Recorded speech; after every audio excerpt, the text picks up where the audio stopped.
আসসালামু আলাইকুম এভরিওয়ান, সবাই কেমন আছেন? আমি আল্লাহর রহমতে অনেক ভালো আছি।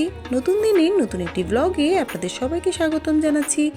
আশা করছি পুরো ভিডিও শুরু থেকে শেষ পর্যন্ত আপনারা আমার সাথেই থাকবেন। সকাল সকাল উঠে ঘরের সমস্ত কাজ শেষ করে নাস্তাটা তৈরি করে নিলাম। এখনও আমার বাচ্চারা ঘুম থেকে ওঠেনি, তো ভাবলাম সকালে নাস্তাটা আজকে বাইরে বারান্দায় বসে বসে করব, কিন্তু বেশিক্ষণ বারান্দায় বসতে পারলাম না, আবার বাসায় চলে আসলাম। তো নাস্তাটা কমপ্লিট করে ফেললাম। আজকে আমার বেশ অনেকগুলো কাজ আছে। আমার এক পরিচিত ভাবিকে আমার কিছু খাবার পাঠাতে হবে, আমি পাঠাবো বলেছিলাম আমার সেই ভাবিকে। তো সেই জন্য টুকিটাকি কিছু জিনিসের দরকার ছিল, তো বাইরে গিয়ে দ্রুত হাতে সমস্ত কিছু নিয়ে আসলাম। বাইরে থেকে এসে সমস্ত কিছু গুছিয়ে নিয়ে খুব দ্রুত হাতে রান্না শুরু করে দিলাম। যেহেতু আমার সেই ভাবিকে খাবার রান্না করে পাঠাতে হবে, তাই ভাবলাম একটু তাড়াতাড়ি রান্নাটা শুরু করলে আমি খুব তাড়াতাড়ি তাদেরকে লাঞ্চটা পাঠাতে পারবো। তো আমি এখানে সমস্ত কিছু কেটে বেছে ধুয়ে নিয়ে রান্না বসিয়ে দিয়েছি চুলায়। এখন এক চুলাতে আমার চিকেন রান্না হচ্ছে, আর অন্য চুলাতে আমি যেহেতু আজকে অনেক ধরনের ভর্তার আইটেম করব, তো সেই প্রিপারেশনটাই নিচ্ছিলাম। আপনারা যারা আমার ব্লগ নিয়মিত দেখেন তারা ইতিমধ্যেই জেনে গেছেন আমি প্রচুর পরিমাণে ভর্তা খেতে পছন্দ করি, এবং যারা ভর্তা খেতে পছন্দ করে তাদেরকে খাওয়াতেও পছন্দ করি। আমার সেই ভাবি অনেক বেশি ভর্তা পছন্দ করে, তো ভাবলাম ভাবিকে হরেক রকমের ভর্তা পাঠাই।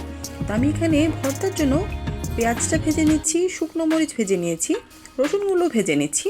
ভর্তা অনেক বেশি টেস্টি এবং দীর্ঘস্থায়ী করতে হলে কাঁচা পেঁয়াজের পরিবর্তে ভাজা পেঁয়াজ ব্যবহার করবেন, এতে করে আপনার ভর্তাটা অনেক বেশিক্ষণ ধরে ভালো থাকবে, খুব সহজেই নষ্ট হবে না। তো আজকে আমি বেশ কয়েক রকমের ভর্তা তৈরি করার চেষ্টা করব, আর আমার বাসাতে যা যা আছে তাই দিয়ে আজকে আমি ভর্তা তৈরি করব। তো আমার ভর্তার প্রিপারেশন নেওয়া হয়ে গেছে, আমি অন্য চুলায় আলুর চপের প্রিপারেশন নিয়ে নিয়েছি। সমস্ত কিছু রেডি ছিল, জাস্ট একটু ভেজে দিলেই আমার তৈরিও হয়ে যাবে।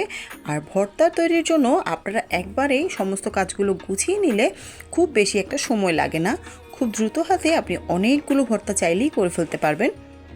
আলুর চপ হতে হতে আমার পাশের চুলায় আলু সেদ্ধ করা ছিল, সেটা আমি ম্যাশ করে নিলাম, এটা দিয়ে আমি আলু ভর্তা করব।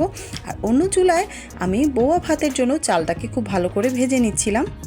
বেলা 12:30টার মধ্যে আমি সমস্ত রান্না কমপ্লিট করে ভর্তাগুলো সব রেডি করে সেই ভাবির জন্য খাবার প্যাক করা শুরু করলাম।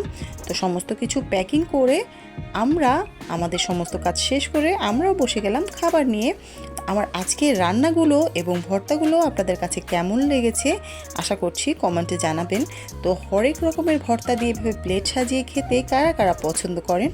তো সেই ভাবিকে খাবার দিতে গিয়েছিলেন আমার হাজব্যান্ড, তো ওর হাতেই ভাইয়া অনেকগুলো মিষ্টি কিনে আমাদের জন্য পাঠিয়ে দিয়েছে। তো আমাদের কাছে বেশ ভালো লেগেছিল।